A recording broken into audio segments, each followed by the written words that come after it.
এক, আপনার প্রধান লক্ষ্য শনাক্ত করুন। আপনি কি অর্জন করতে চান তা স্থির করুন।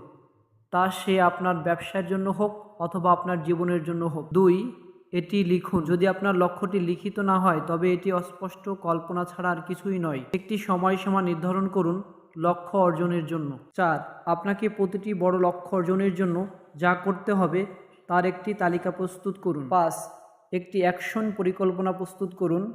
যেটি আগে করা প্রয়োজন সেটা আগেই করে ফেলবেন। মনে রাখবেন, আপনার লক্ষ্য বাস্তবায়নের জন্য প্রতিবন্ধকতা কাটিয়ে উঠতে হবে। 6, পদক্ষেপ নিন। বহু মানুষ ব্যর্থ হয় কারণ তারা তাদের লক্ষ্য এবং পরিকল্পনা বাস্তবায়নের পদক্ষেপ নেয় না। কিছু করুন প্রতিদিন। আপনি যখন সকালে উঠবেন, আপনার দিনটি পরিকল্পনা করুন এবং তারপর এমন কিছু করুন যা আপনাকে লক্ষ্য অর্জনের দিকে এগিয়ে নিয়ে যায়। প্রতিটি লক্ষ্য প্রতিটি ধাপে ধাপে এগিয়ে যাওয়ার মাধ্যমে ভবিষ্যৎ তৈরি